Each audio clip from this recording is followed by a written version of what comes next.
Coach, the red zone issues continue to be a problem for you guys. How do you get it fixed? Well, you got to go back to the basics. I mean, you've got to get movement on your blocks. You've got to hold on to the ball. You know, you got to execute. And it's a good team, you know, but we got to focus on the things you can control, and obviously those are big plays. And so we've got to do a much better job. We know that you were planning on putting Bart Houston in at quarterback. He comes in and drives you down the field for a touchdown. Do we expect to see him more in the second half? You know, went into it telling them both are going to play, and certainly how the game shapes out, we don't know, but there's a good chance, certainly. Okay, thanks a lot, Coach.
For the Wisconsin touchdown.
It's halftime here at Kinnick Stadium in Iowa City, Iowa, where the 10th-ranked Wisconsin Badgers are taking on the Hawkeyes. We'll be back with more action right after these messages.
just a little piece of this freedom. Yeah, we all wanna break the chains, feel the wind against our face. Everybody wants the same thing. We wanna taste that freedom.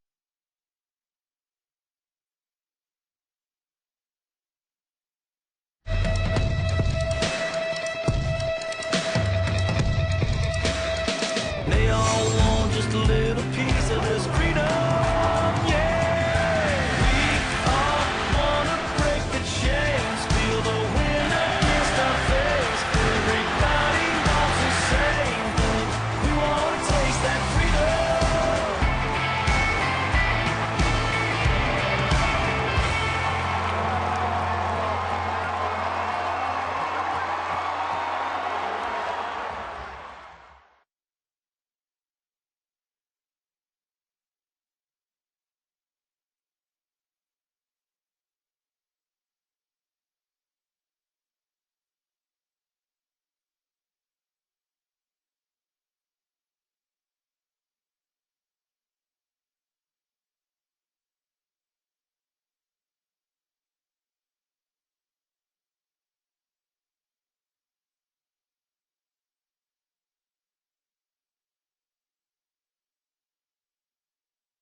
Welcome back to Kinnick Stadium in Iowa City. You're watching the Big Ten on ESPN.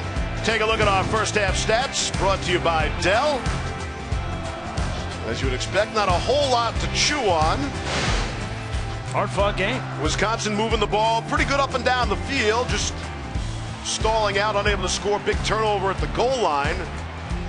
But if you expected a 35-35 kind of first half, you're in the wrong place. This is Iowa, Wisconsin. Come on, you're gonna like defensive football. This is 7-6. This is exactly what we expected. Well, the difference in the first half is that fumble on the goal line by Corey Clement. Yeah. That's an 11-point swing or 10-point swing there.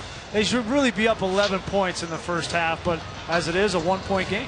Wisconsin will get the football to start the second half, and who's coming out as the starting quarterback in the second half for Wisconsin? If it's me, if I were Paul Chryst, I'm sticking with Alex Hornibrook. He's the one. I think if it were me, I think what he's trying to do is motivate his young redshirt freshman by having Bart Houston take a series, and we'll see how Hornibrook responds. It's quite a series, by the way. Guys in the studio were talking about it at halftime. Bart Houston came out, led a drive immediately down the field and a 17-yard touchdown. And there you see the numbers to this point. Houston perfect, and Hornibrook, let's say, not so perfect. Todd McShay. Yeah, I think the play is to go back to your starting quarterback. Hornibrook is your starter. Houston had a great drive, obviously builds his confidence, and now you can go to him. And I think we're going to see both quarterbacks in the second half, but I still think this is Hornibrook's offense for Wisconsin, and I really believe that he's going to be on the field a lot more than we'll see Houston in the second half. Out at the 25, that's where Wisconsin and Alex Hornibrook will start, leading 7-6. We open up quarter number 3. Here's Corey Clement, the ball carrier. Stopped there by Faith Ikakati. Ikakati replacing Nathan Bazata, who was injured in that first half. I think what's evident is that this Iowa defense is going to stack the box. I mean, they understand that Wisconsin a week ago against Ohio State got that running game going. They're going to make Alex Hornibrook make the plays in the passing game to win in the second half. Hornibrook out of the gun. You get a good look at it. To the left of him is Clement. Hornibrook to pass. And passing and completing to Clement. For the short game, Desmond King on the stop.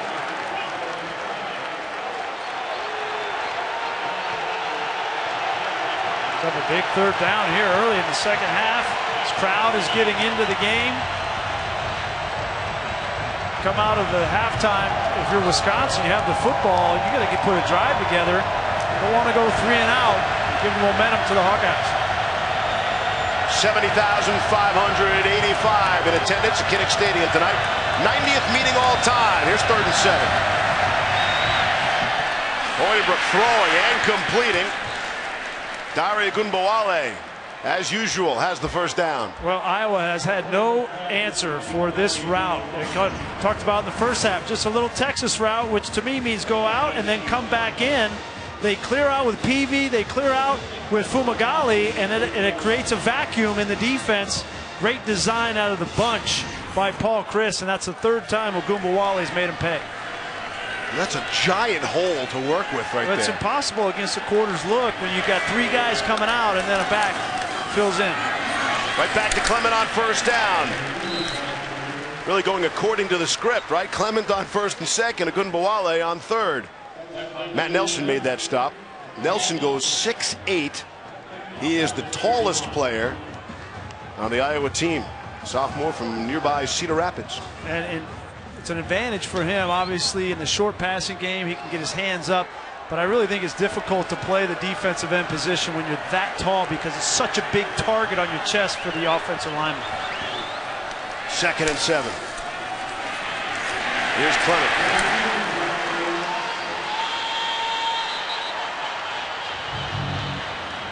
An interior of that Iowa defensive line, even without Bazata, who's out of this game. Cockatoo you mentioned, and Jaleel Johnson, you can't talk about him enough. He's an underrated player for this Iowa defense. Sorry, they're just grinding out a few yards for each run on 1st and 2nd down, but it's setting up a manageable 3rd down. That's the key. I mean, it may not be pretty, picking up 2-3 yards on 1st and 2nd down each, but 3rd and 4 is really manageable for this quarterback. We'll watch for Ogunbowale again. Got to think Iowa's watching for him also on 3rd and 4. Out of the backfield. Couldn't hang on to that one. Wouldn't have had the first down anyway.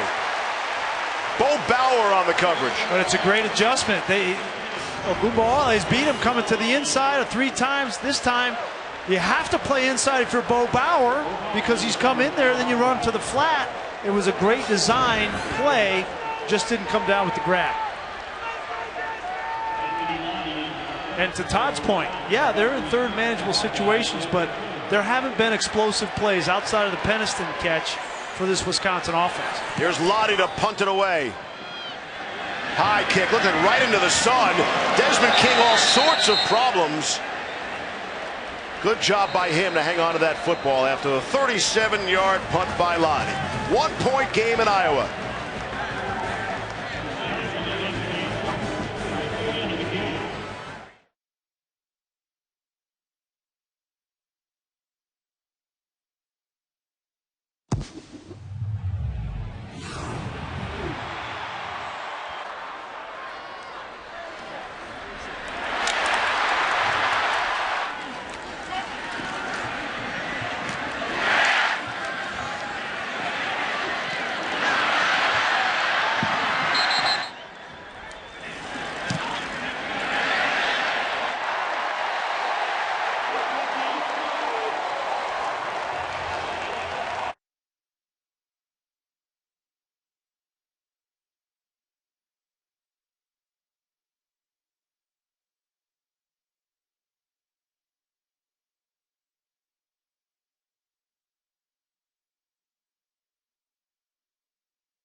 Levy, Greasy, and McShay back at Kinnick Stadium in Iowa City, taking a look at our Napa Auto Parts Drive recap. Yeah, right before half. Good patience and poise by C.J. Beathard. Been knocked around a little bit. But he gets the ball to his playmakers to Wadley here. He gets just enough to the 29-yard line to allow Racinos come in and make this a 1-point game.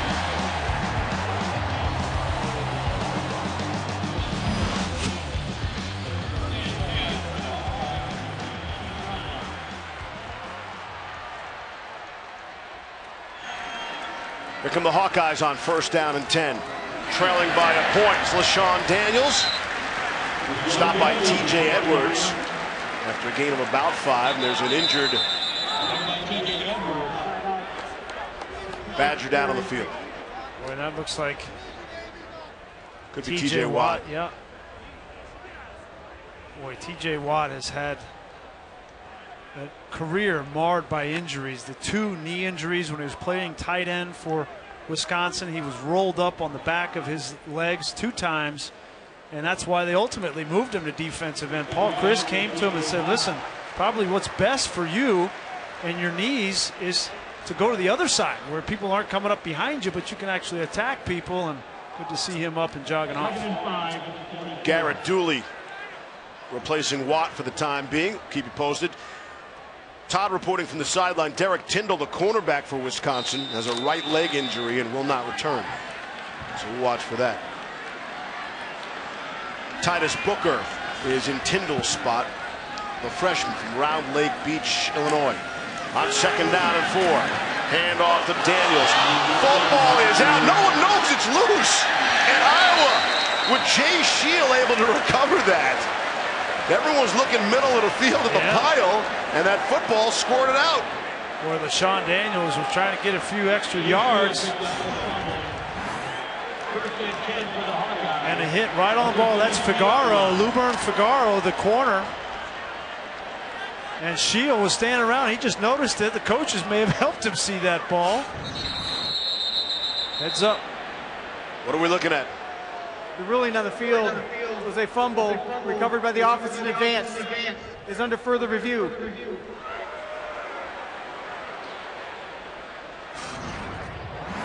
So let's make sure this is a fumble. Figaro comes in there, and it's pretty clear that ball is. Fumbling is something that's not taken lightly anywhere, but certainly with Iowa and the way they want to play, running the football and the physical attack and defense, they just can't afford. That's why Wadley, the backup running back, almost lost his job actually because of fumbles early in his career. And I guess ironically enough, he's the one who comes in now as they kind of punish Daniels for that last fumble.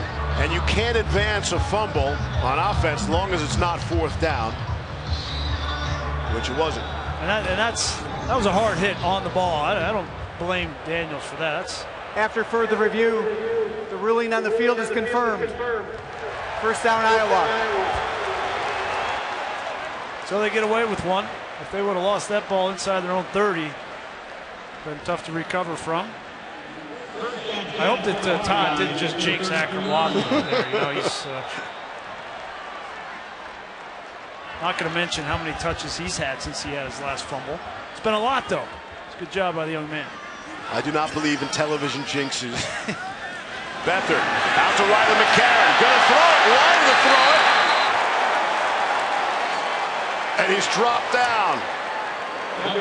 They wanted to throw the ball back to Akram Wadley and Riley McCarron. They're trusting him. You see him. Here comes Wadley out of the backfield. They're going to throw, but watch the safety here, Musso.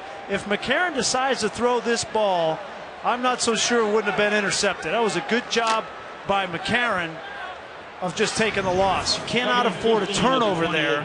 You can't afford a loss of 4. Nearly turned it over the prior play on a fumble. Possibility of a couple of turnovers. But in the end, Iowa maintains possession. Here's 2nd and 14. And that pass is dropped for Wadley. Adnan Burke, take it away. 3rd and 15 at the 28.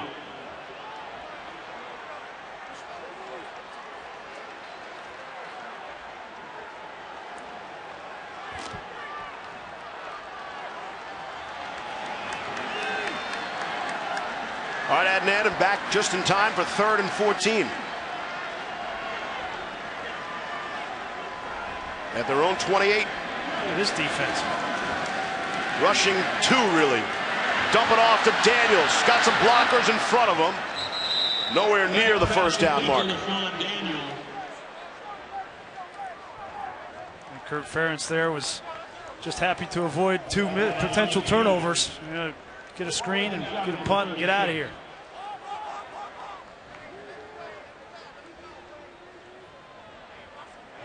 Ron Calusi's been rather busy today. Chaz Peavy back deep to return the punt. See if he gets an opportunity. Oof. Tough punt, short. Wisconsin will take over with some good field position. And they'll do so with a 1-point lead. 7-6, of course it is.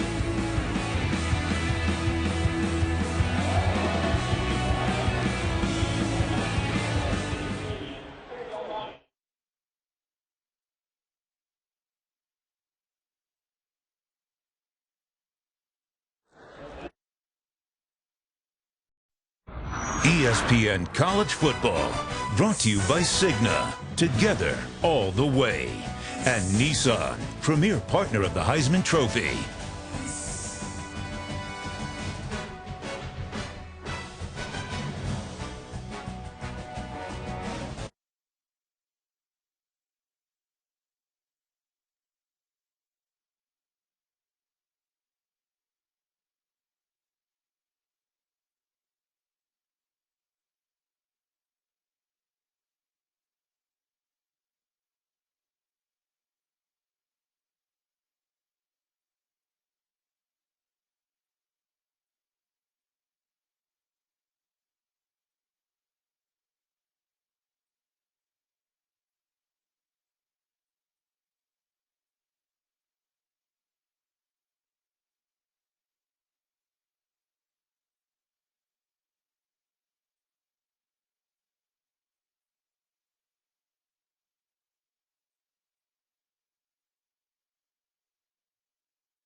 ESPN College Football, brought to you by Cigna, together all the way, and Nissan, premier partner of the Heisman Trophy. Former Hawkeye great Niall Kinnick Jr. won the Heisman Trophy in 1939, threw for 638 yards and 11 touchdowns. That was a lot back then. And inducted into the College Football Hall of Fame in 1951, Iowa renamed its football stadium Kinnick Stadium in his honor in 1972. Oh, he was also the student body president. Busy guy back in the day. Hornibrook with all sorts of time, throwing down the field as a man. Quintez Cephas down to the 5. Quintez Cephas, the true freshman, makes an appearance in the game. We talked about Wisconsin trying to find playmakers at the wide receiver position. We mentioned A.J. Taylor early in the game. Now it's Quintez Cephas' turn. These two guys are roommates. They study football together. They talk about the game. Chris has been so impressed with how these young true freshmen have taken to heart trying to make plays for this offense. Crafty move, getting that little push off early in the route. 57-yard gain. Has him down at the 6 of Iowa, looking to cash in. Here's Hornibrook handing off to Corey Clement. And he'll bang forward for a yard. Desmond King made the stop along with Josie Jewell. Well, this is last time they were down here is where they fumbled the football. And be interesting to see here on second down in particular whether Paul Chris decides to throw the football. They love to get the ball to Ramesh or Fumagalli on play action on second down inside the 5. And again, Wisconsin's problem has not been going down the field. They've had 4 or 5 very long drives, just have not been able to cash in, except for that one. Ramesh in front of Clement. 2 tight ends as well. Handoff. It's Clement. And he'll be stopped at about the 2-yard line. Matt Nelson making the tackle. 3rd and goal. Been impressed with the interior of this Iowa defensive line. Again, they lost Buzzada, but Jaleel Johnson, Kakati. It looks like Buzzada's back in the game, so good to see him back in the football game. They need him here. Great look. Yeah. The shadows, you see Wisconsin come to the line of scrimmage. There's 44 players out there. How's your 2 deep? 3 tight ends, handed to Clement. Gave it to him. Touchdown is the signal.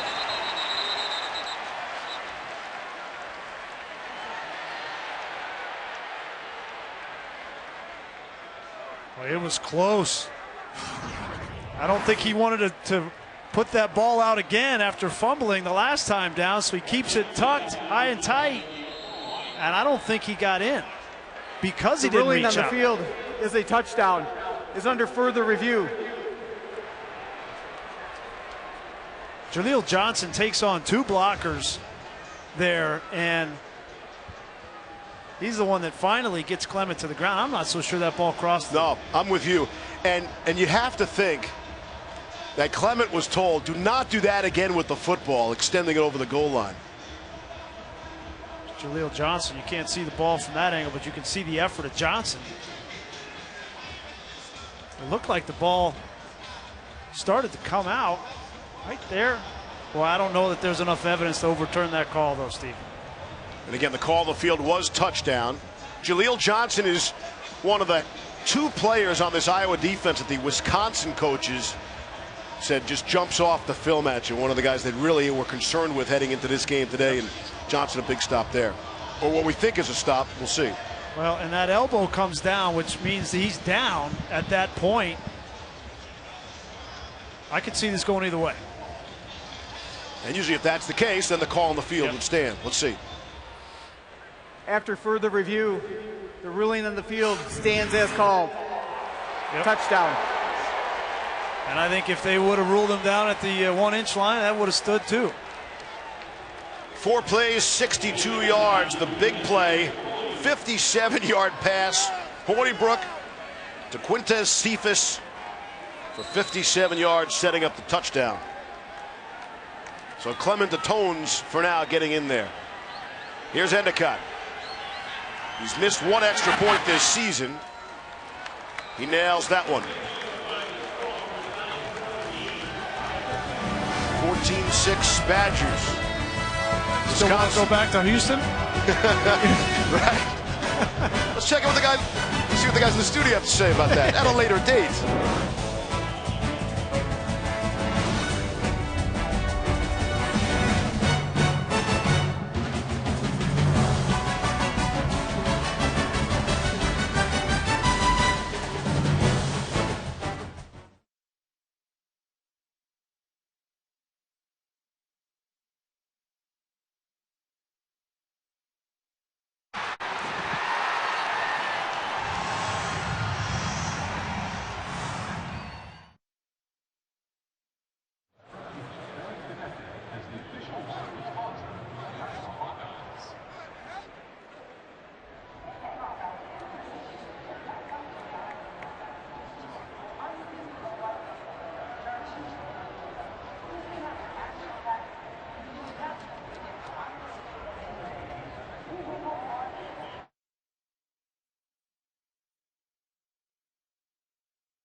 We are in the bowels of Kinnick Stadium, and this week's AT&T Inside Access, we're going to take a look at what makes this visiting locker room of the Iowa Hawkeyes so unique.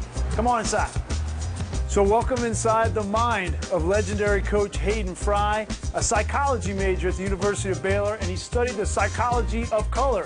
This is Innocence Pink, and he meant for it to have a calming effect on the opponents of the Hawkeyes.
Celebrating its 12th year, sponsoring the Good Hands Field Goal Nets. Allstate makes contributions to participating universities' general scholarship funds for each field goal and extra point kicked.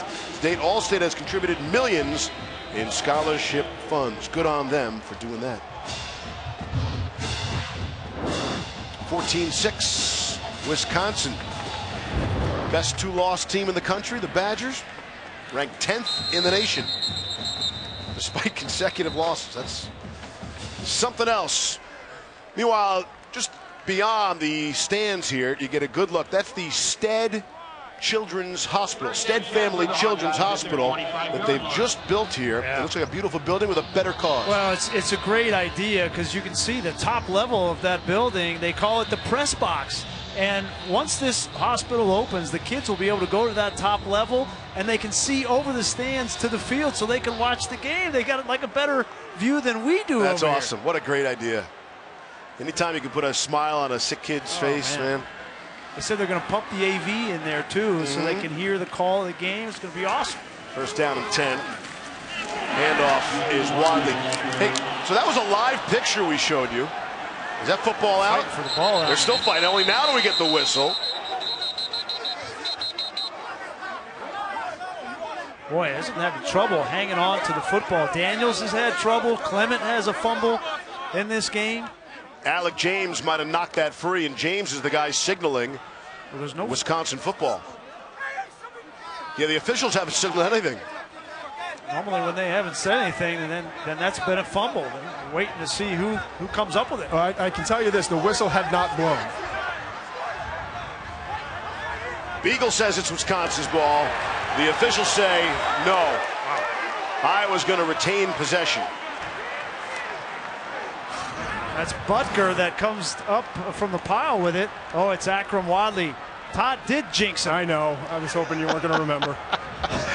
That ball was clearly out long before he was on the ground. So credit Butker with coming up with a huge recovery. Back-to-back series. Shield recovers a Daniels fumble, and Butker now recovers one from Wadley. Daniels is out of the game.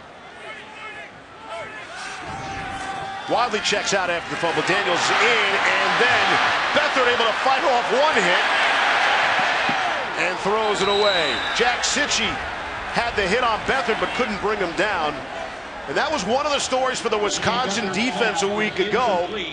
They got to J.T. Barrett. They couldn't bring him down. Well, Sitchie's right here. He's going to beat the block, and his nickname is 3-Sack Jack, you know, because he had 3 sacks in a row against USC in a bowl game, but that time he doesn't wrap up C.J. Beathard, who is a gamer and gets outside the pocket and throws the ball away.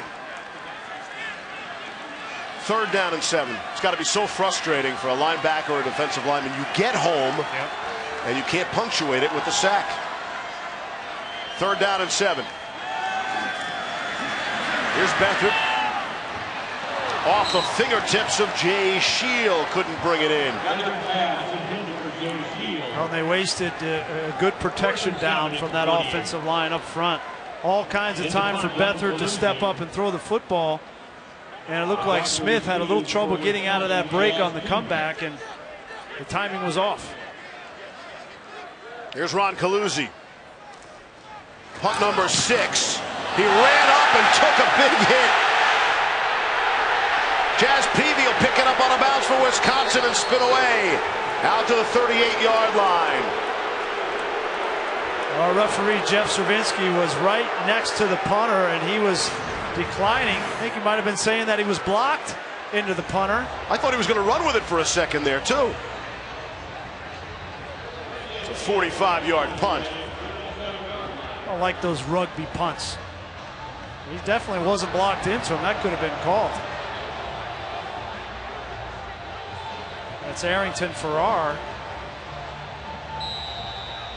He does hit him before he hits the punter, but it's a bang-bang play. Wisconsin now with the 8-point lead and the football. Out of the 37. Jet sweep to Peavy. That was so effective a week ago. Haven't seen much of it today. College football action continuing tonight here on ESPN. First at 6 Eastern It's Arkansas and Auburn.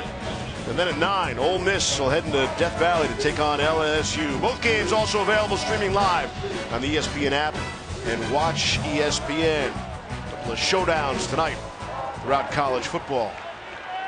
Peavy a week ago on that jet sweep. They went to it 5 times for 67 yards just in the first half. Ohio State eventually figured it out. That's Peavy on the receiving end from Hornibrook. Josie Jewell on the stop. Wisconsin's thrown the ball on 1st and 2nd down more this season than I can remember in a long time. And I think it's getting this offense in rhythm. It's making them come up with 3rd and short scenarios. They don't run the ball as well as they have historically. And so I don't think Paul Chryst has beat his head against the wall with that, trying to continue to do that. He understands I'm going to have to supplement with a short passing game.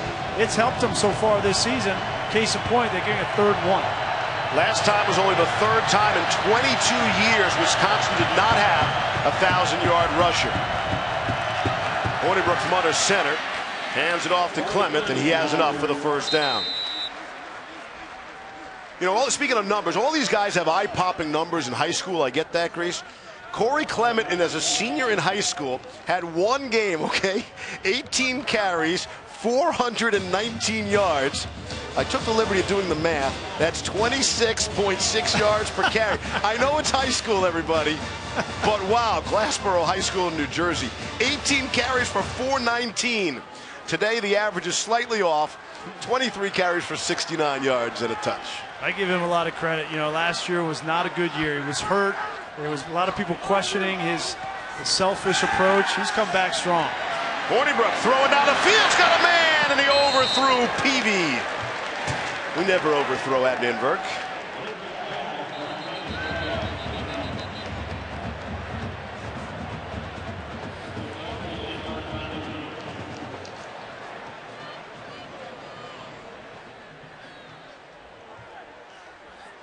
Prior to the pass being holding, defense, number 15, 10-yard penalty, automatic, 1st down. Came back just in time for the announcement of the penalty. Yeah, they ran a double move on the outside with Peavy, and he was free, but Maben reached out and grabbed him. Probably a smart penalty, otherwise it may have been a touchdown.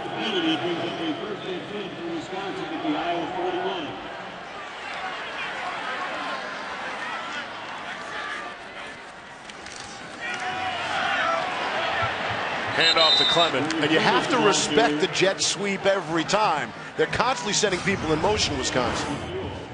This is the penalty on Maben. Peavy's just going to go up, run a little hitch and go. Maben reaches out. Didn't hold him by much.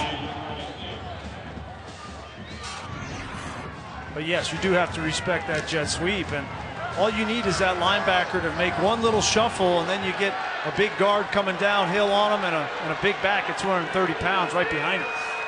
2nd and 5. Here's Clement. Not finding a lot of running room. Again, his average today is just 3 yards per carry. Brandon Snyder and Desmond King making the tackle. Snyder is first-year starter. Phil Parker, and last 5 games he's forced 4 turnovers. Outstanding basketball player, football player in high school. His coach wants him to wrap up a little bit better. He loves to come and have the big shot, but he hasn't been wrapping up with the consistency that Phil Parker would like to see. 3rd and 3. What are you going to do? Hornibrook to throw. Ball was tipped at the line, knocked away. Bo Bauer had the pressure, along with Josie Jewell. Couldn't find Fumagalli. Great job by Bo Bauer. We talk a lot about Jewell, but Bauer, 41, does a great job of recognizing, reading the eyes of the quarterback and coming back. There's a shallow cross coming to him. He was going in the flat and then came back on the shallow cross just in time to break it up. Long field goal for Andrew Endicott. Beat from 52, and we're going to get a timeout. Timeout, Wisconsin, their first of the half, 30 seconds in length. I think they had 10 guys on the field. Endicott's long is from 46, so this would be something. Again, he is the field goal kicker in place of the injured Rafael Gaglianone. Just starting to think about big picture here for Wisconsin and how critical.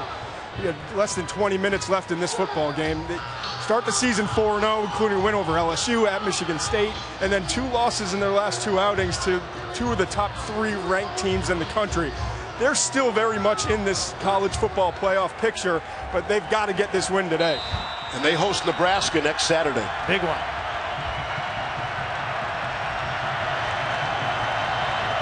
Endicott the miss from 32. So why not try it again from 52?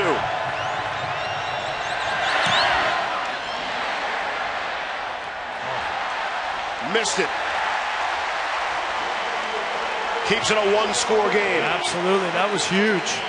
The play by Bo Bauer and that miss right there keeps it an 8-point game. This game is long from over. It's a good kick. That's a long ways, 52 yards. He hit it good, had enough length. Just slides by on the outside. He knows. Todd's right. I mean, the game. If Wisconsin can win this, the game next week becomes huge, obviously. And they would still. They don't control their own destiny. They would still need Nebraska to lose another game because Nebraska's undefeated. But they got to go on the road and play at Ohio State, and they finish here against Iowa. Badgers the only FBS team to face 4 teams ranked in the top 10 at the time of the game. That's Riley McCarron. Chop it in half, bring up a 2nd and 5. Dakota Dixon made the stop. No other team has had more than 2 such games. And again, Wisconsin has faced 4 teams ranked in the AP top 10 at the time of the game. Yeah. And this game's a breather, right? For yeah, right. Iowa's not ranked. Rivalry game. But yeah, next week, and then you see it gets light until that last game. But mention Northwestern. You know, that game at Northwestern will not be easy. You're all over Northwestern. Hand off to Daniels. TJ Edwards makes the tackle. Bring up a 3rd and short. And for good reason, Northwestern. Wilbon will love you. Greeny will love you. A lot of Northwestern love in Bristol. I like Clayton Thorson. I think he's coming on. He's one of the better quarterbacks in all the Big Ten Conference. And if he continues to grow under Mick McCall, he's going to have something to say about who wins the West. 3rd and 1. Got a fullback. Got a tight end in there.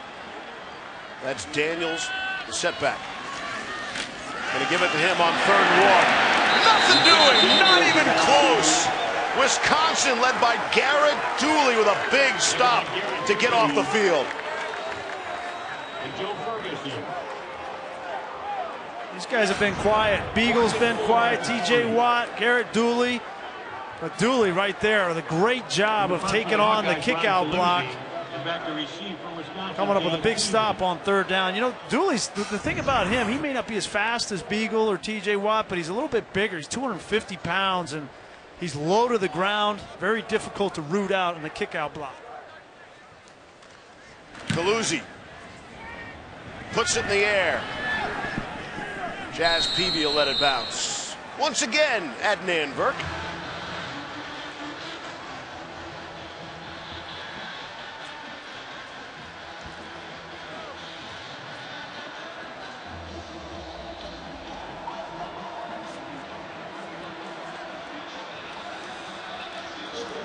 Hear what he called you?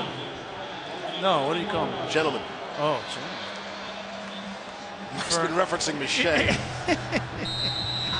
No, notice they left me out, huh? I was hoping you didn't hear that. Hey, Adnan, I heard that, buddy. 1st and 10 for Wisconsin. 65 seconds left, quarter number 3. Play fake to Clement. Hornibrook looking to throw.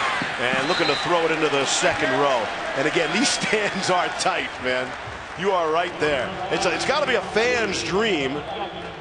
It's not Mike Schwab's dream. Tough on the television directors here. Yeah, our guys got great angles today. We can't have the cart that goes down around behind the bench, but it's very intimate here. Not a bad seat in the house at Kinnick Stadium. This is a great place to play. Great venue, yeah. From the locker room, I mean, the locker room is a great experience, but to come out these fans on top of you, awesome. Final minute of play here in quarter 3.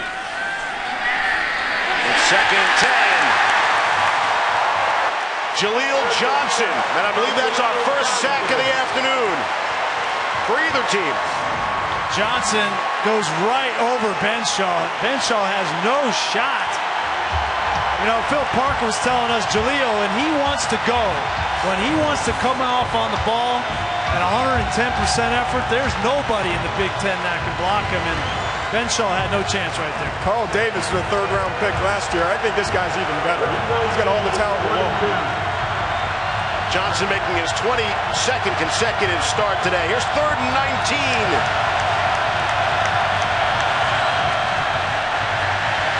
Hornibrook under pressure. He'll go down again. And again it's Johnson. Back-to-back sacks.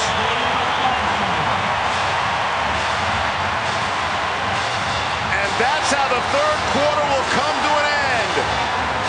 The crowd roaring its approval. Consecutive sacks by that Hawkeyes defense. Iowa will get the football back to start the fourth.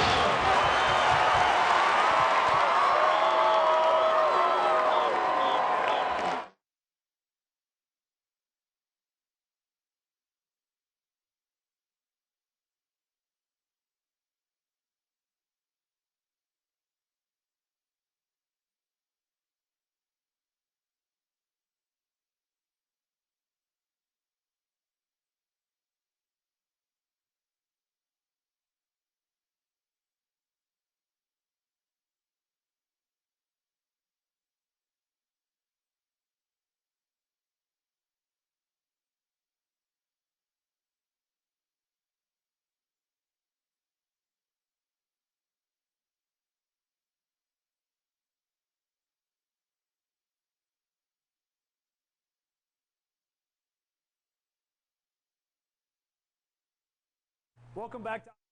We are in the bowels of Kinnick Stadium. See inside access. Welcome back to Iowa City. We are in the bowels of Kinnick Stadium, and this week's AT&T Inside Access, we're going to take a look at what makes this visiting locker room of the Iowa Hawkeyes so unique. Come on inside. So welcome inside the mind of legendary coach Hayden Fry, a psychology major at the University of Baylor, and he studied the psychology of color. This is Innocence Pink, and he meant for it to have a calming effect on the opponents of the Hawkeyes before they take the field. But undoubtedly my most colorful memory of this locker room is this pink bathroom. Dirty rose is the color of these urinals, but Levy, look at these stalls. They didn't used to have doors on them. Oh, Can I get some privacy, please? Oh, come on, man. Glad you had your pants on.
Welcome back to Kinnick Stadium in Iowa City. You're watching the Big Ten on ESPN. What a finish to that third quarter. Back-to-back sacks by Jaleel Johnson. And Anthony Lottie is standing at his goal line. Lottie will get it away. Desmond King, the fair catch, and Todd, they'll start on the Wisconsin side of the ball. And C.J. Beathard's not the guy you want to allow to hang around in games. He's 18-4 as a starter in his career. 5 of those 18 wins have come as fourth quarter comebacks. When trailing in the fourth quarter, he's led them back to win 5 times. So this guy, for all the toughness and the ability that he has, he's also clutch. Yeah, Todd, but he's under the gun, too. No George Kittle, the great tight end, and he doesn't have his best receiver, Matt Vanderberg. You know, he's got to have some help. He needs some help outside from McCarron, Germany Smith, somebody shield. They got to make a play for the quarterback to win this game. We'll see if they can hang on to the football here. Got some close calls. Wadley's the ball carrier. Crashes forward for a yard. Sitchy on the knock. Yeah, they got to get more out of the running game. They got Wadley in there because he is explosive. This offensive line has done a decent job of getting guys on the ground. You see the production today just hasn't been enough. They're looking for that home run like he gave against Minnesota, that game-winning touchdown run, 54 yards.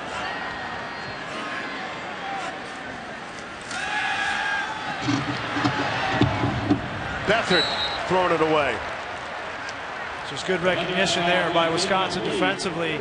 They've seen that play on film. TJ Edwards, a linebacker, took Wadley in the flat, and they had Dakota Dixon free to come pressure the quarterback, and there's nowhere to go with the football from C.J. Beathard. Greg Davis, their offensive coordinator, he's going to need to come up with something to manufacture some production in the passing game, because 82 yards through 3 quarters is not going to get it done. 10 of 21. Yep. 3rd and 9.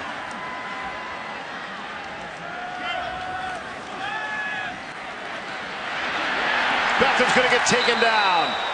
Garrett Dooley and T.J. Watt on the sack. First sack for the Badgers defense. I'll put you in C.J. Beathard's shoes right here from Skycam. Where are you going to throw the ball? 87 Fant? Nowhere to go with that football. Nobody's open. Trying to throw a dig on the weak side. You got a linebacker underneath, and that's a coverage sack. Greg Davis, you got to come up with something. You got to come up with some rubs, some way to manufacture open receiving.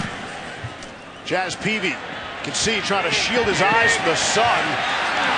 He wasn't anywhere near the football as a decoy as it bounces into and out of the end zone.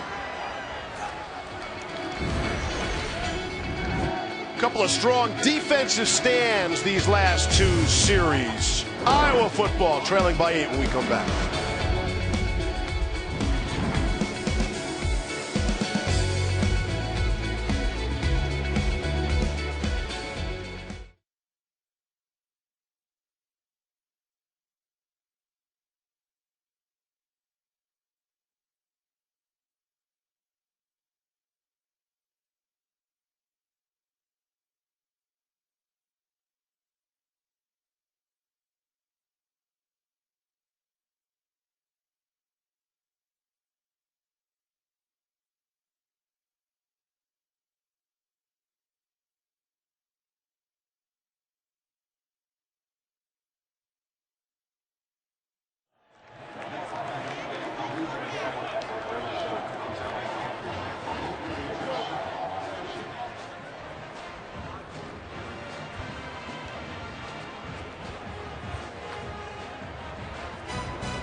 Yep, helmet on.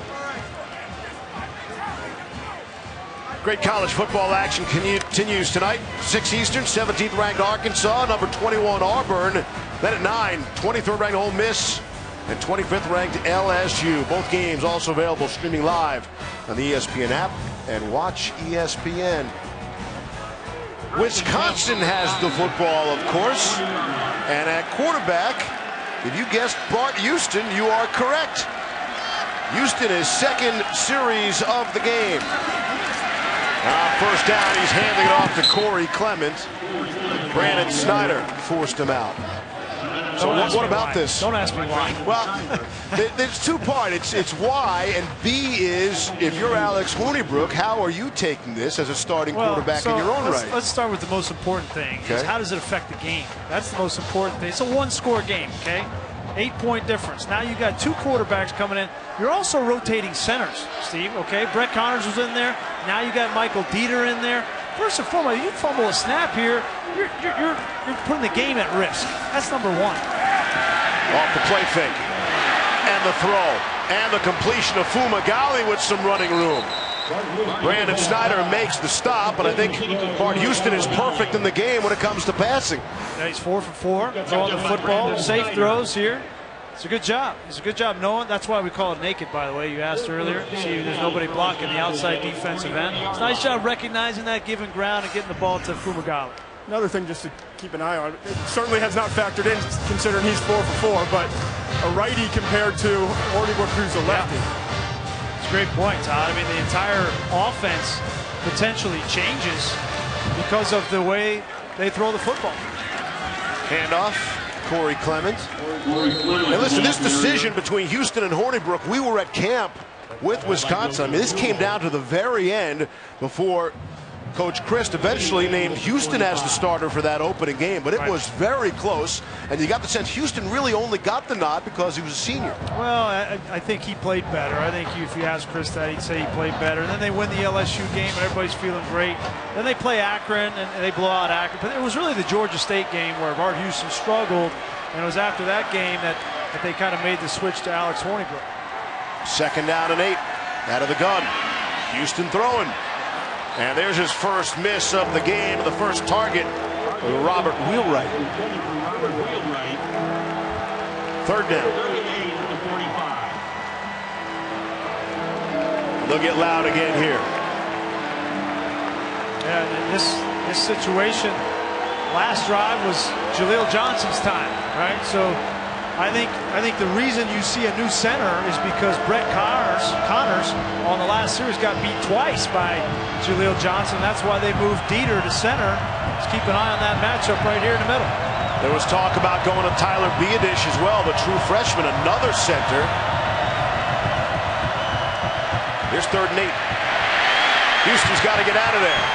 He'll tuck it. He's on the run. Taking on the defender head on. Let's see where they spot it. Looks like they're going to spot it just shy of the 1st down marker. Desmond King came up to put the lick on Bart Houston, and they're going to give him the 1st down. And Bart Houston had enough time because Dieter handled Johnson. They ran the same stunt they did on the last series, but look at Dieter stone him. Gives Bart Houston just enough space to get out and use his legs. King does a great job coming up and making the stop, but a generous spot. I thought he was short originally. Oh, yeah. Well, I rolled on top of down the him. field as a 1st down is under further review. You know, he's not down, obviously, when he's on top of King, and he seemed to roll over onto his back. Question is, where was the football when he landed on his back? Great tackle by King. He's not down, rolls over.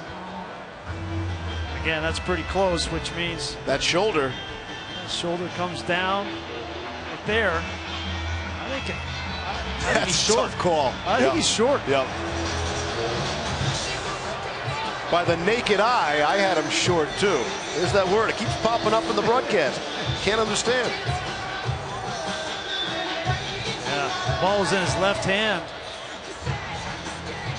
And this is a critical spot in the game. Yeah. I think that is was in his left hand, but when he comes over, the ball looked like it was right at the line to gain. Isn't it amazing how many plays in college football are so close? What did we do before the review process? Wait, we just went with the calls on the field by the human eye? Human error? Let's see. Big point in the game.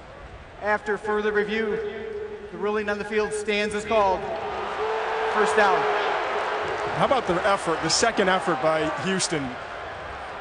When he didn't first get it and then to roll over, gave himself a chance there. Did you see that smile on Bart Houston's face? Who's having a better time than he is? No one.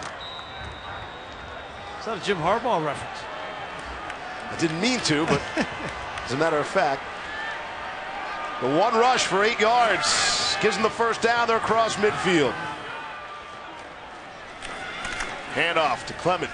Trying to pick a hole, and Bo Bauer made the tackle. Second down. Iowa needs to come up with a stop. They almost got it there with King. They cannot afford to allow Wisconsin to go down and get any kind of points and make this a two-score game. They just haven't had enough explosion with C.J. Beathard in the offense to think that they're going to come back in the last 8 or 9 minutes of this game and score twice. Yeah, these two teams played last year, and Iowa won 10-6 to win the Heartland Trophy. 2nd and 7. So 14-6 isn't surprising anyone. Here's Clement again. Has not been able to bust it out the way he did a week ago. Clement's 29th carry of the game. So he's been the workhorse. Clement last week against Ohio State, 25 carries, 164 yards, matching his career high. But that was the first loss for Wisconsin when Clement went over 100 yards. His average today is less than 3. And here's 3rd and 5. Boy, a lot of indecision from Iowa defensively. They were going to substitute. Then they got their defensive line almost the way off and then back on. They're gassed. 3rd and 5. Dare time. They'll try to sneak out there. And the throw for Jazz Peavy. Incomplete. Greg Mabin on the coverage there. 4th and 5 upcoming. It's the first time where I really noticed a difference between Alex Hornibrook and Bart Houston. You know, you haven't started a lot of reps over the course of a season, over the course of a week, and they weren't on the same page right there, Peavy and Houston, and it cost them. It's hard. It's hard to prep two quarterbacks to play in a game. No question. Hey, a lot of reasons not to do it. I got it. Lottie back to punt from midfield. The ball goes out of bounds. Iowa football at the 20 when we come back.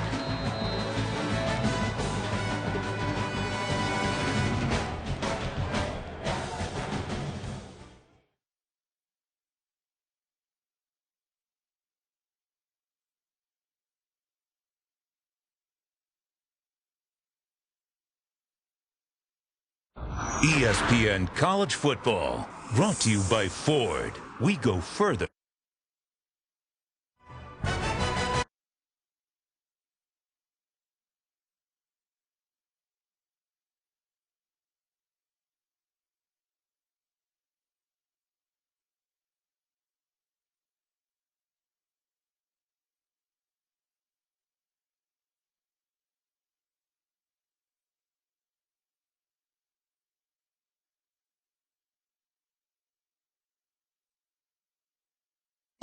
ESPN College Football, brought to you by Ford. We go further so you can.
ESPN College Football, brought to you by Ford.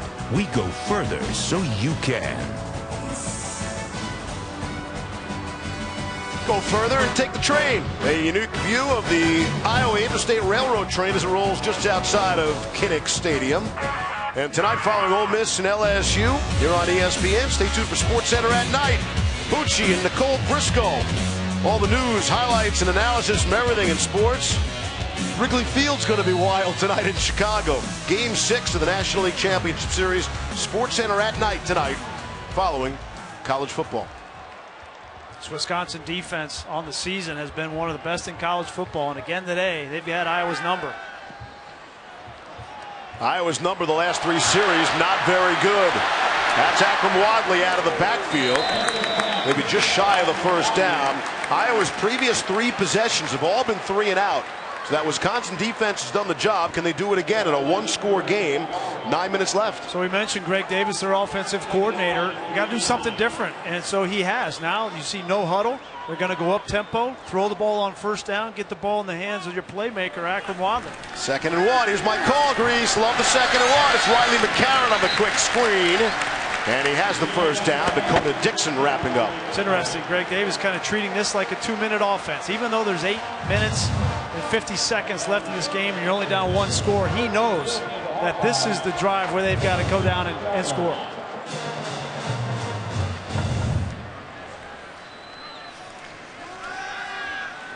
Good pocket for Beathard. Throwing. Ranging up high. Germany Smith. His first catch of the afternoon. The protection has been better. The first and third throws here, he's had a little bit of time to throw. Yeah, Todd, and you know, in a 2-minute situation or a no-huddle situation, when you have that defensive line on the field for 3, 4, 5, 6 plays, it makes it more difficult for them to rush the passer because they get winded. Just the second first down of the half for Iowa. 2nd and 4 now.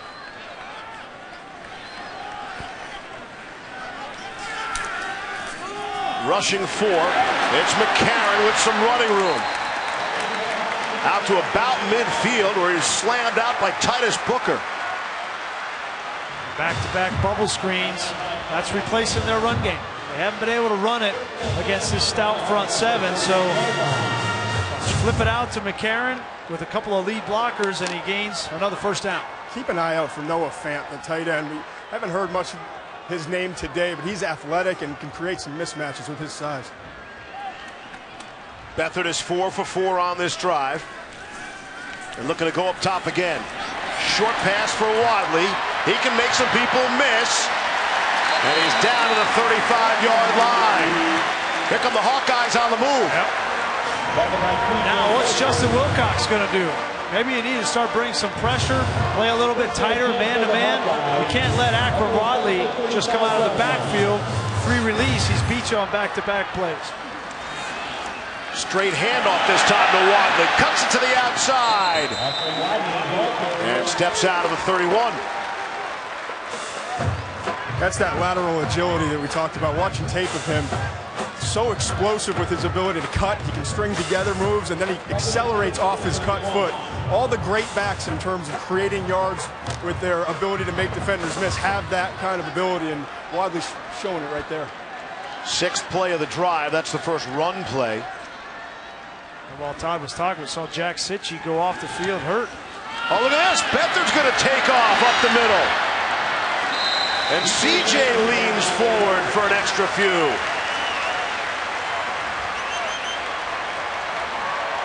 Another good call there by Greg Davis. Change up. See Jack Sitchie, their stud inside linebacker, go off the field, and then Ryan Conley, his backup, comes on the field, and you run the quarterback draw right at him. This is the area of the field where I really think that Fant, as Todd mentioned, Fant needs to become a factor. Kittle was such a big part of the offense. He's a true freshman, but they need to get him the football. Pressure from the outside. Beathard has to get rid of it early and threw it away. Lubin Figueroa came up. Boy, eyes in the back of his helmet there. Not sure how he saw Figueroa coming out of the... Sometimes these corners come like that and they're breathing too hard. Don't give it away. You got to hold your breath when you get there. Could you really hear it? Oh, yeah. You can hear it, the breath coming at you. Maybe not the breath, but sometimes they'll scream I was going at to say, you. come on, Greasy. They'll scream at you thinking they're going to scare you, but all they're doing is giving themselves away. 2nd and 10. And it's bad breath sometimes, too, I would think. Here's Wadley on the short game. T.J. Edwards wrestles him down. This screams Big Ten football today, doesn't it? From the setting to the style on the field. That's the 3rd catch on this drive for Akron Wadley. I almost got to feel like Kirk Ferentz and Greg Davis, even if they don't get a first down here, may go for it. Sitchy still on the sideline. Something's got to be wrong there. It's like man-to-man across the board. 3rd and 5.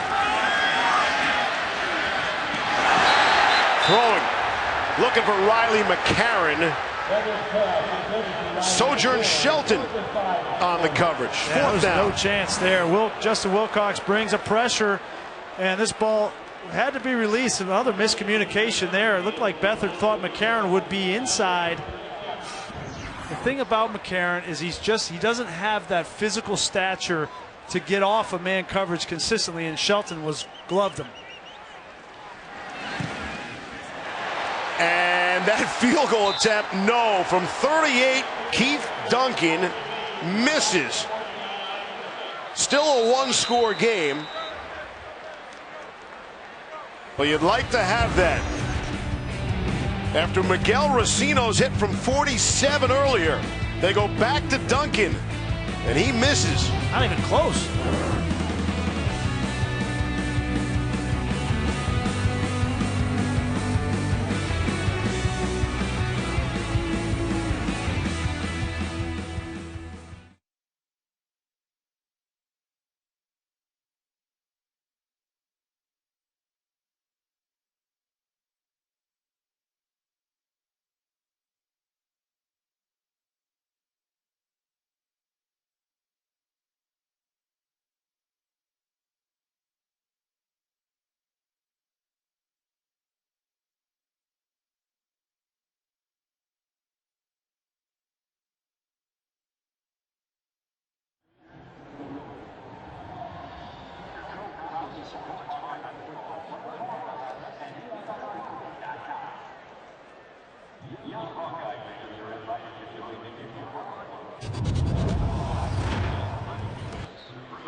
It's all about the little number next to the school, right? Let's take a look at this week's Associated Press college football rankings, brought to you by Northwestern Mutual.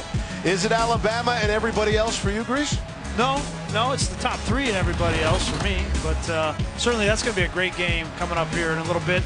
Alabama and Texas A&M. You know, Texas A&M defense has gotten much better since they hired John Chavis. And the Chief, I think, will have something cooked up for the freshman Jalen Hurts, but it's certainly going to be a struggle in Tuscaloosa. On first down and 10, it is Alex Hornibrook back in the game. And Hornibrook handing off to Corey Clement. Brandon Snyder makes the stop, and some of the keys that both Brian and Todd had on that game. Yeah, I thought that, you know, that A&M defense, that line, can they hold up, and then can they rattle Jalen Hurts? And I know, Todd, you think Trevor Knight's a key. Yeah, he's got to have a big game. Remember, back in 2014, that Sugar Bowl, over 340 yards passing, 4 touchdowns. Probably the best game that he's played in his career. He needs to have another one. It's obviously not going to be very easy on the road at Tuscaloosa, but he's got to play smart, not turn the ball over. He's got to use his feet, too, when he gets the chance. Second down and 4. Handoff, it's Clement. Desmond King, yet another stop for him. And sometimes networks collide, guys. How great to see Vern Lundquist on College Game Day today as the celebrity guest picker prior to him calling that game. Yeah, the legend.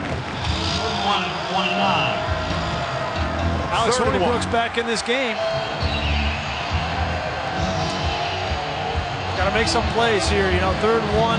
I know Paul Chris wanted to take the air out of the football, probably run it here, but there's going to be a couple 3-4 plays where Alex Hornibrook's going to need to make in the passing game to seal this game. Ramish is the fullback. And they're going to hand it off to Clement. Breaks outside. And finally a big game for Corey Clement. It's been a whole lot of 3-yard gains for Clement today, and then that for 34. Well, Josie Jewell, the linebacker, he had him behind the first down marker and just unable to get him on the ground. And we talked about the stiff arm there from Corey Clement. 230 pounds with that kind of speed. You know, you come up and try to get him on the ground, and it's difficult. And everyone did their job. The defensive line did a great job blowing up the ISO block. And one of the most reliable tacklers on the defense for Iowa just is not able to wrap it up. Clement, by the way, has carried the football 32 times. His previous long was 8 yards. He goes for 34 there. They give him a breather, and they give it to Ogunbowale on the carry there.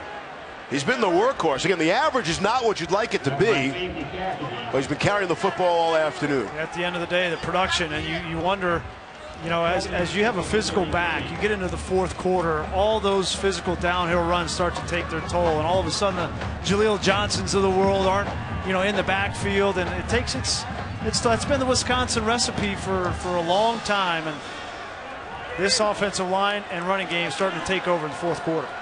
There you see Clement in this 4th quarter, exactly what you're talking about, wearing down that Iowa defense. On 2nd and 6, Bradrick Shaw checks in and carries the football, and he has the first down. 2:20 left in the game, with Iowa having all 3 timeouts remaining. Yep. Kirk's going to take a... And they'll use one here. And we'll take it with them. 1-score game here in Iowa City.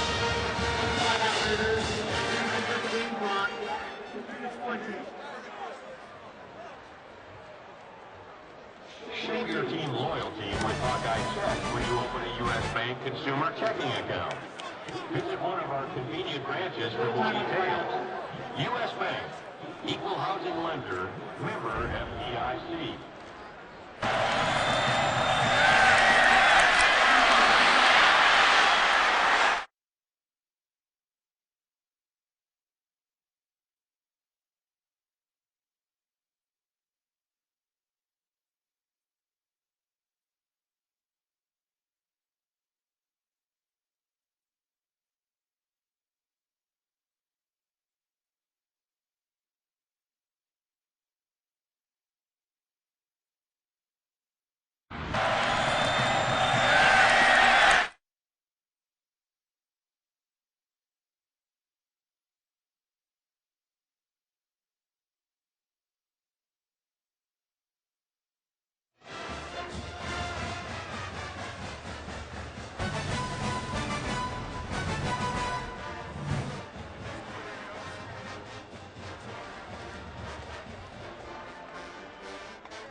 We've seen how Wisconsin has responded from that Ohio State game a week ago in overtime. Buckeyes tonight on the road in Happy Valley to take on Penn State. Saturday Night Football presented by Walmart, 8 Eastern, 5 Pacific on ABC.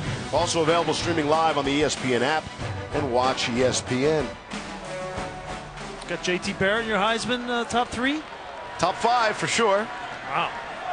This drive, as Wisconsin trying to put this away, 5 plays, 55 yards, all of them on the ground, including that 34-yard run by Corey Clement. He's the ball carrier again out to the 21, and another timeout taken by Iowa leaves them with 1 left.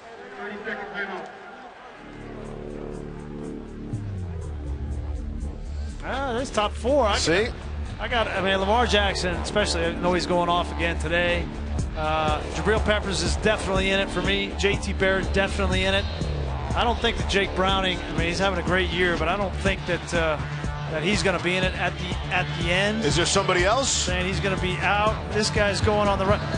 This matchup at the end is going to go a long way. If Peppers can do to Ohio State similar to what Charles Woodson did, return a punt, intercept a pass, affect that game, he's going to be there. I agree. I would have him at number 2 right now behind Lamar. I think, you know, the winner of that game and Lamar Jackson, those two are the front runners. All right. I look forward to broadcasting that game with you this season, Grease. Oh, see if that falls into our lap on the old schedule. Check the email. Nice work, Levy.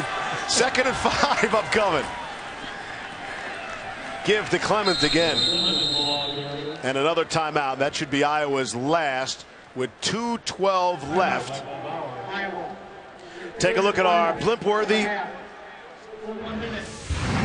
play of the game, brought to you by Goodyear. Yeah, it's the difference in the game. It's a touchdown to Fumagalli. It was the first drive that Bart Houston came into the game. Did a great job with his eyes looking off the linebackers and got Fumagalli matched up one-on-one with Brandon Snyder, and great effort at the end, got into the end zone. And here's Wisconsin with the opportunity here. I mean, here's your biggest play, right? It's 3rd and 3. Iowa has now spent all of their timeouts. And the Hawkeyes need to get the football back in this one-score game. Yeah, certainly, and got to get a stop here. But then you figure they're going to attempt a field goal. Now, field goals have not been great today. No, we missed 3 of them. They haven't. So they're definitely not automatic, but they've got to get a stop here and hope for a missed field goal. Maybe a turnover would be even better, obviously, because Beathard, once they do get the football back, the passing game to go down the field, that's been an issue today as well for Iowa. So the Hawkeyes need something big to happen here. I would not rule out Paul Chris throwing the football here. Loves to get Hornibrook on the edge with an option to get the ball to Fumagalli. With everybody, you would think keying on Corey Clement on 3rd down. Of course, an incompletion. There's more time on the clock. Paul Chris going to call a timeout. He had a play call, didn't like what he saw. Timeout. Wisconsin, their 2nd of the half. 30 seconds. You know, in the last 3 or 4 plays, they've run the ball to the left. And they have really depended on their stud left tackle, Ryan Ramczyk.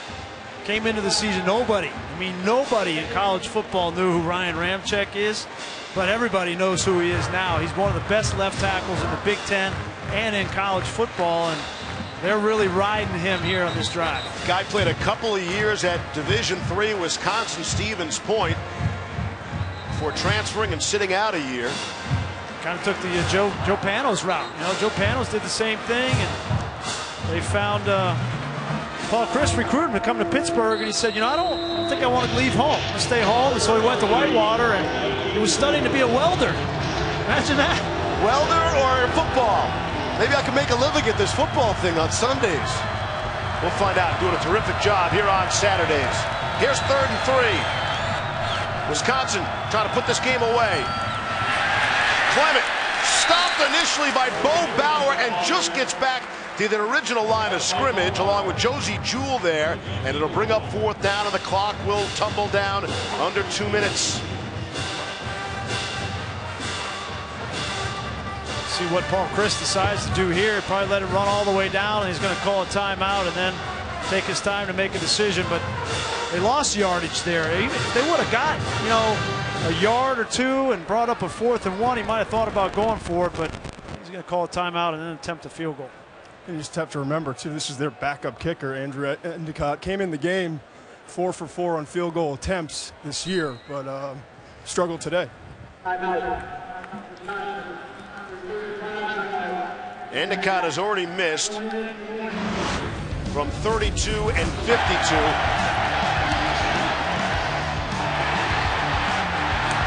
I mean, the 52-yarder, he hit it pretty good. Yeah, it just kind of slid right.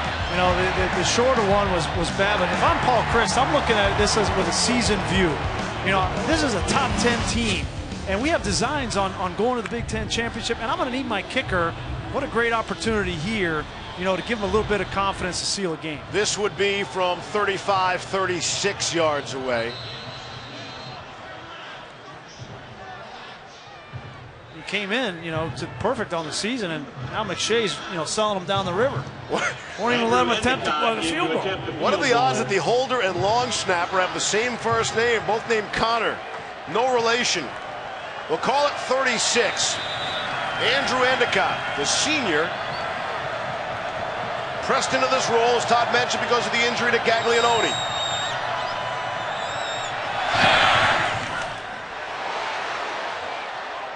Take that, McShay. And he's got that one as the officials nod each other in agreement.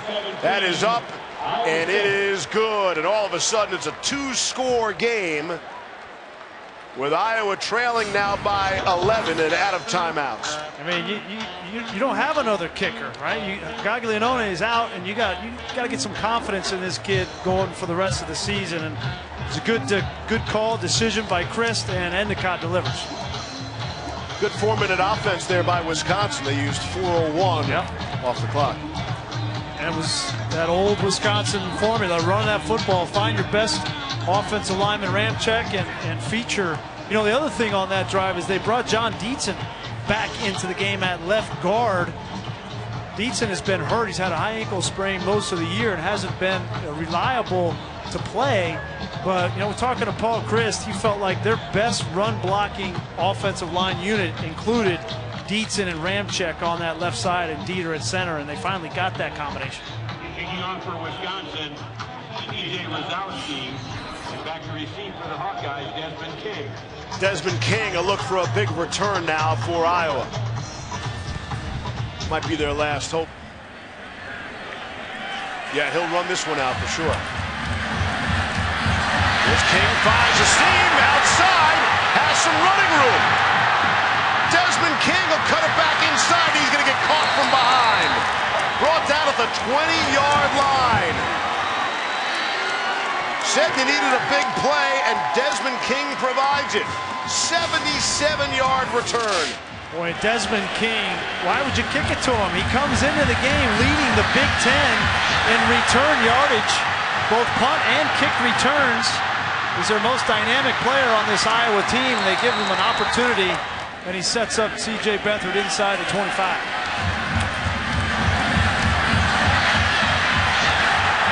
And you're going to need 2 scores here, Grease, now. Yep. With no timeouts. Here's Beathard. Pressure off the edge. And Beathard just shovels it forward as he was being taken down. Going to consider that a pass. So if it's a pass, it's intentional grounding. He's inside the pocket there. Intentional grounding. Offense, number 16. Ball be placed at the spot of the foul. Loss of down. Second down. He got caught. We have a foul that stops the clock. Looks like his knee may have been down. Right. Reese, let me hit you with this. When you need 2 scores anyway, kick the field goal first. You get another big, I don't opportunity. think they're close enough right now even to attempt the field goal, Leaves. Well, not now, but how about before the penalty marker? Yep. Maybe you would have thought about it then. Beathard completes to Wadley. Needs to get out of bounds. Cuts it inside. And does get the first down. So the clock will stop to move the chains, and then it will run again. No, inside of 1 minute, it's going to stay stopped. My bad. But so Wadley, what great effort there by Wadley to get extra yardage, but to know to get out of bounds. This changes it. Now you got 4 shots at the end zone for the touchdown. Right, now nobody's kicking the field goal. Right. 57 seconds, just inside that minute mark on 1st and goal.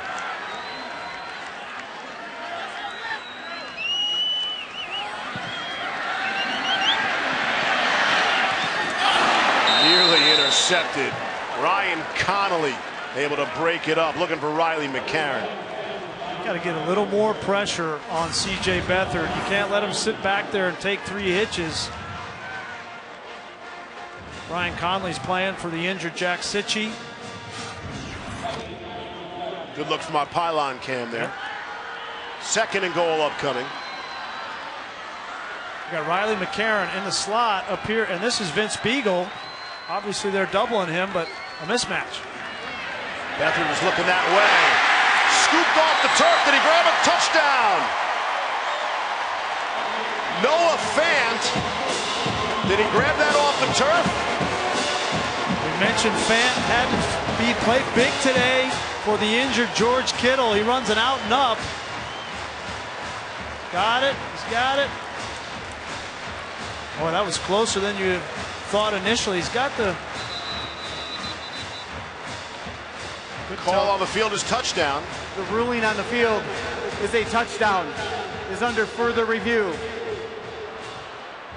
So, does the ground help him catch that football is the question. You can control the football, and the football can touch the ground and move as long as you maintain control all the way through the catch. The question they'll be looking at in the replay booth, does that ball move enough right there to be an incomplete pass? I'm going to show it to you at real speed here. The Wisconsin players initially, they're all saying, of course, no touchdown, hit the ground. Of course they are. Boy, we've had a lot of these kind of really close calls today. And the replay booth, they want to see that real speed sometimes so they can see how that ball is reacting, and it gives you a sense as to how hard it is to call a live football game from the field. I think the ground helped him catch that football right there, and it moved enough that they're going to call this an incomplete pass. Working overtime up there. Ethan, you had a tough job, Grease. That's a you? hard job. No, I meant McShay.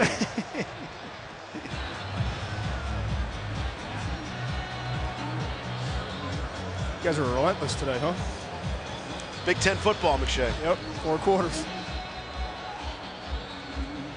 That's they're taking a lot of time. Huge call. Obviously. Captain Obvious. Captain Obvious down there. Here we go. After review, it was determined that the ball touched the ground. The receiver did not maintain possession of the ball through the process of the catch. If an incomplete pass, it'll be 3rd down at the 7-yard line. Ball be placed on the left hash. Got a good look at the replay again with the initial call on the field, touchdown. So they saw conclusive evidence to go the other way, take those points off the board. That was a good call. It's a good call. His hands were kind of, they were weird on the ball, and that ground definitely helped the ball come back into his possession. Beathard could have done his receiver a favor. Just pass is too low. Had him open. 3rd and goal. 49 ticks left. Regulation time. Here's Beathard under pressure. They'll throw it out of the back of the end zone.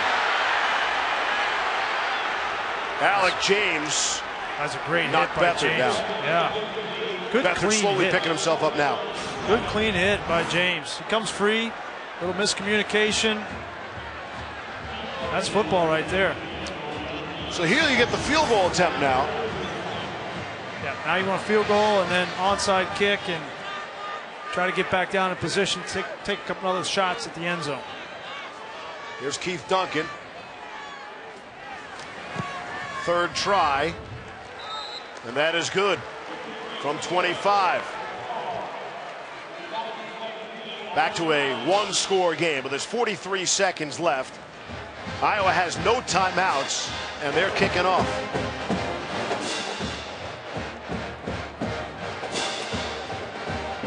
Wisconsin looking to go to 5-2.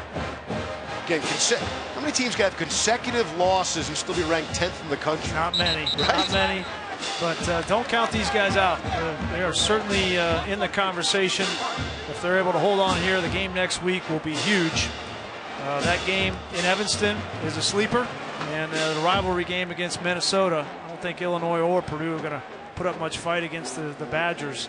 And if so, if they're able to go undefeated and Nebraska loses at Ohio State and Wisconsin goes to the Big Ten Championship, I guarantee you, whether it's Urban Meyer or whether it's Jim Harbaugh, neither one of those guys want to see this Wisconsin team again. Right. Yeah, they're not a fun team to play against. Again, the winner of this game has represented the West in the Big Ten Championship game each of the last 2 years. Iowa last year, Wisconsin 2 years ago. Ron Caluzzi, the onside kick. It's the big hop. Jazz Peavy will just let it go out of bounds. That's a smart play. Yep. That ball, Caluzzi, we watched him in practice yesterday, and they practice obviously the onside kick on Fridays, and he hit a beautiful one in practice yesterday. That one kind of went too hard and too far downfield. If you kick that ball too far down the field, you don't give your offensive guys a chance to go down and catch it before it goes out of bounds. The flag was for out of bounds on the kickoff. But Wisconsin be able to snap the ball a couple times and get out of here. Best formation in football.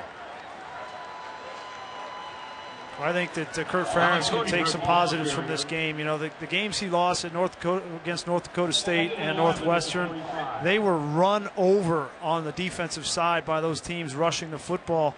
He was able to hold up. They gave up one big run to Clement today, but 170 yards on the ground for Wisconsin. I thought this Iowa defense in particular played well.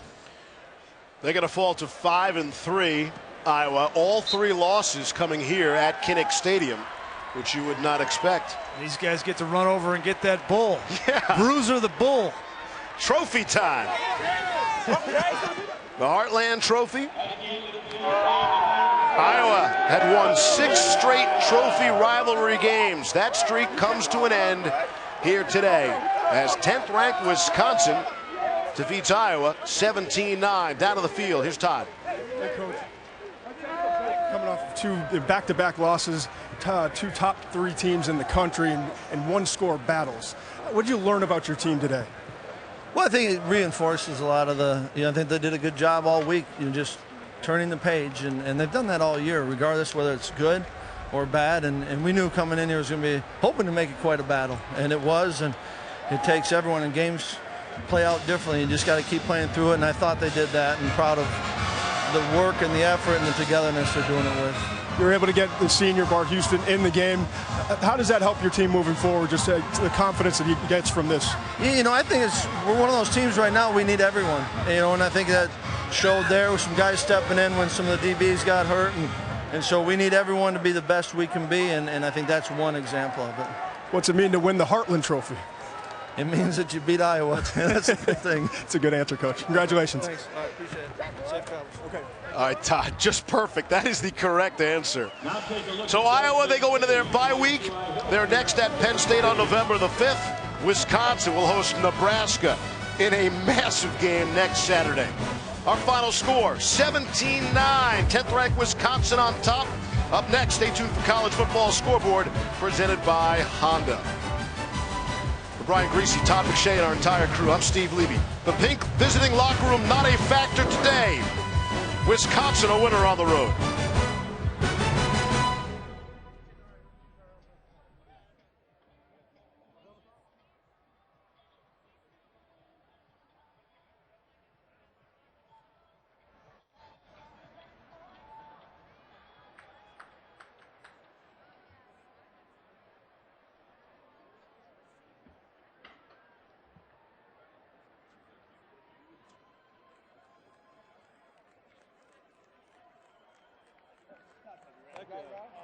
Oh, hey, dude, it's got a handle right there. Yeah.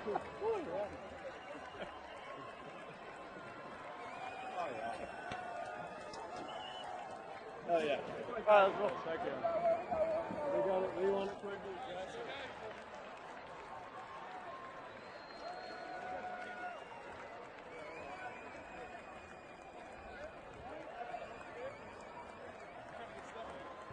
On the field?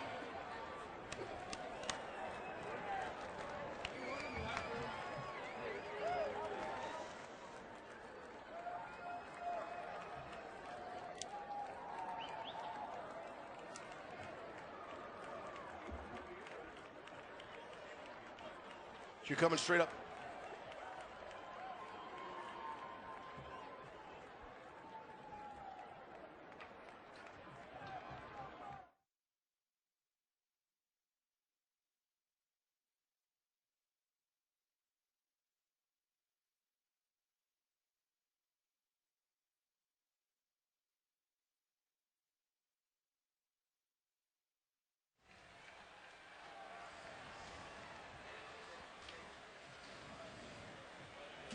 It's a trophy. Okay. It's a trophy game. Okay. Boy. Iowa had won 6 straight trophy games. That trophy winning streak comes to an end today. The Heartland Trophy is going to the Badgers, headed back to Wisconsin. In an old-fashioned Big Ten slugfest, Steve Levy along with Brian Greasy, and I thought Paul Christ had the perfect answer when Todd McShay asked him about the meaning of winning that trophy, and Chris said it means we beat Iowa. They did just enough, everything they had to do to win. He's a literal kind of guy, right? And that trophy, that's a two-man trophy, right? It takes 2 guys to keep that thing. It was pretty big, but certainly they did it with the running game, Corey Clement, and then we know this defense has been outstanding all year. They got Vince Beagle, their senior captain, back, the emotional leader of the team, and certainly it was a gritty win. They did just enough to pull out a victory in a rivalry game. And it's interesting because Beagle didn't have a great game in his return. Sitchy got injured late, so it really speaks to the depth of that Wisconsin defense as well. Certainly the depth of that defense. They play without their starting nose guard, Olive Songapolu. Want to get that name in one more time. And then 2 quarterbacks. You know, they had Hornibrook play. Right. The one scoring drive that was the difference in the game was led by Bart Houston, the backup quarterback. And Corey Clement over 100 yards. Wisconsin now 10-1 when Clement goes over 100 yards. That one loss was the loss to Ohio State a week ago. But that's definitely in the rear view now, as Wisconsin will host Nebraska in the Dandy next week.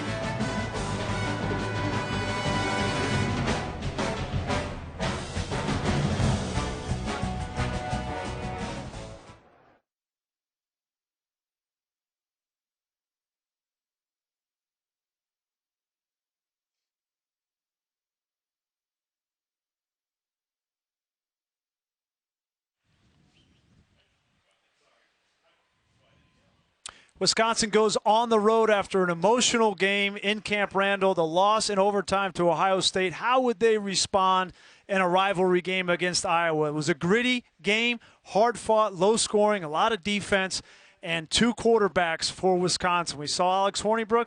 We saw Bart Houston. Houston led the game-winning drive, the difference in the game, a touchdown pass to Troy Fumagalli. And the running game is starting to come along with Corey Clement. We saw it a little bit against Ohio State. It was reinforced here today against Iowa on the road as Wisconsin stays in the race in the Big Ten West. A huge game next week against Nebraska.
Good morning. I'm Dan Sabin. I'm owner of the Hawkeye Express. Welcome aboard. This is the 13th season of the Hawkeye Express, and our ridership is up a great deal. It follows a long-time tradition of football trains on this piece of track, and we're delighted to be able to provide this service to the university and to the fans. Thanks for riding the Hawkeye Express. Go Hawks!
Whenever you like. Welcome back to Iowa City. We are in the bowels of Kinnick Stadium, and this week's AT&T Inside Access, we're going to take a look at what makes this visiting locker room of the Iowa Hawkeyes so unique. Come on inside. So welcome inside the mind of legendary coach Hayden Fry, a psychology major at the University of Baylor, and he studied the psychology of color. This is Innocence Pink, and he meant for it to have a calming effect on the opponents of the Hawkeyes before they take the field. But undoubtedly, my most colorful memory of this locker room is this pink bathroom. Dirty rose is the color of these urinals, but Levy, look at these stalls. They didn't used to have doors on them. Oh, Can I get some privacy, please? Come on, man. Glad you had your pants on.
It's offense, defense, special teams.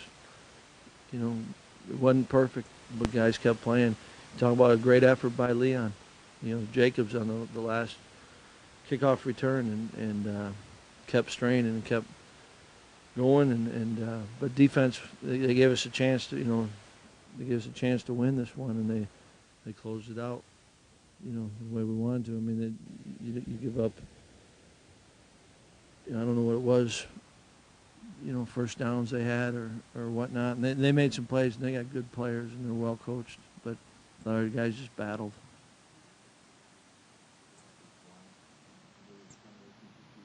A little bit was kind of the health of where guys were at. And it wasn't until late in the week that we found out some things. And then just wanted to make sure that guys have earned the right to play. And as you know, we're still working our way through it. So we wanted to give guys opportunity, and you get them by earning them. And I thought every guy that went out and played, earned those opportunities. And as you guys know, we're going to need everyone. Yeah, I think I still think it comes back to good football, and you could say on the end of the first half, we can't give celebration, and then you can't try to do more than what's there. I think that's one. I think it's driven by the right things. But I think we still got some guys trying to do more than maybe the play allows or is given to you at that moment. These are good teams we're playing against, and so it won't always be what you want it to be. And so you got to take that one. I thought in the run game there was some, just being a little bit more patient, and then also it's hard on the back, but you got to recognize, we got beat there. You can't plan on always getting beat. If a lineman gets beat there, but I think in the passing game, I thought we still had some where you got to take what's given to you, and I didn't think we did that, and I think that takes away the consistency, which leads to the drives and the finishing. But it comes down to you have to execute. We got to help them as players, or as coaches. We got to help the players. I think we got to execute better to be that consistent. 50 plays for about a quarter and a half, which will look like one arm, the left arm in that way. How do you balance having a leader in there and it's clear he can't be as effective as he normally is, and what led to you finally saying, okay, I'll put this one out and get the time in? Yeah, it is. It's a hard balance, especially a guy like Sitch who wants to, and obviously, nowadays I think it's a lot easier on a coach if a kid can or not, and then you got to determine, is he helping you or is he, because we've had a number of those this year where the kids are not gonna, they're gonna do everything they can, and I think that it was one of those where we just had a chance maybe to make a couple plays that you think Sitch might be able to make, and so I think that's what led to it, Jeff. So how do you think Clement's getting in his groove, or is he still got maybe another step to go? I think that you got steps to go, right? I mean, he's done some good things, really good, and yet I think that's the beauty of playing sports and what we do. I mean, if we as coaches can't help him to continue to grow, no one arrives, right? And I think he's done some really good things, but absolutely there's areas that he can improve and strides he can make, and that's what we'll focus on. Good. I thought that he was big in that last drive, and I thought that doesn't just happen, and that's hard on these kids, right? I mean, they're putting it all out there, and when it doesn't go your way, that's something you've got to deal with, and yet you're really proud of them when they do, and that takes perseverance and it takes grit, and that's not easy on kids, but why I think they do it because they care about this team, and they also got confidence in themselves. But I thought he did. I thought he bounced back. Rod didn't play too much today, wheel right, but what gave you the confidence to give Fuentes? Q's been getting a lot of work, and Rob didn't practice all week, and so it was actually was glad he was able to come on the trip. Wasn't sure where he'd be at with it. But Q's done a lot in practice, and he had some opportunities today, and it was a big play, obviously, with him and Alex on the one pass, and he'll continue to grow, and he'll continue to take those steps forward that we need. What about you to make the decision to have Endicott kick from 52 after you missed that first one, and then what was your confidence level after you missed the second one going to the third one? Well, I think that you're trying the situation of the game.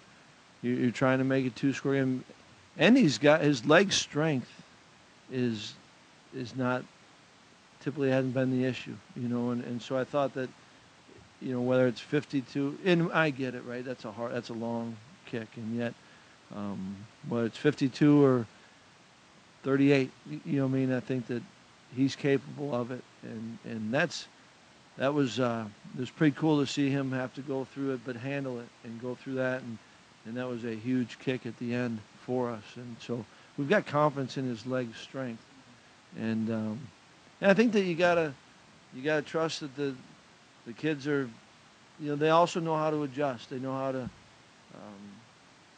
what went wrong with that play, for instance, with the kick, and you got to trust them that they can adjust. They got to turn the page, just like if it's a cornerback that gives up a deep one or anything that happens. Like Corey, you fumble, you got to turn the page. So I think that's who he is gives you the confidence as far as a guy. It wasn't going to throw him for a loop.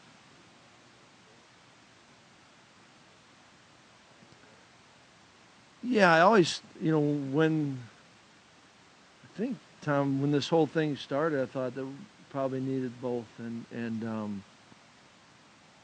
haven't put a lot of thought into it since the end of the game. But but going into it, thought that, and so I think that it's a real possibility. I think it's good for us, and maybe not put all the onus on one guy. I think there's sometimes that can be something that just, what we do it at, you can almost, I think every Michael Dieter staying in, there aren't many guys that are just playing every snap on that unit, and so I think there's a chance, like a good chance. Well, that might open up a can of worms. I think you guys all see it the same way, and so we probably won't have to talk about it. On the first switch, was it scripted or was Alex little things from the hip? It was not scripted in the sense of, and we knew early, wanted to, in the game, didn't want to wait, and so, we had time from the one where they reviewed it, and so we had time and actually had a chance to talk with Alex on it, and then it ended up reversing it, so we punted, so there was time. So no, it wasn't because of the hit. It's obviously not easy to trying to get the starting to go back to being back up. Have you liked the way you've handled it? Yeah, I have. And I thought that me had they both did, right? When it doesn't go the way we want, but I think we got to get over that as a group, and I think what you're saying is right. You're going to open up a can of worms, but you know what? The biggest thing we got to do is make sure that we're doing all we can. That position, those two guys got to do all they can for this team, and there's great examples around them of guys doing that, being unselfish and putting everything they got into it, and you know what? I'm all right putting that on those guys, because they both can give us some good stuff. Do you have any update on Derek Kimmel's status yet? No. Thanks, Coach. Thank you. We've got, bring guys right in here. We've got a couple waiting already.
Houston's pass is complete. Detroit to the bottom.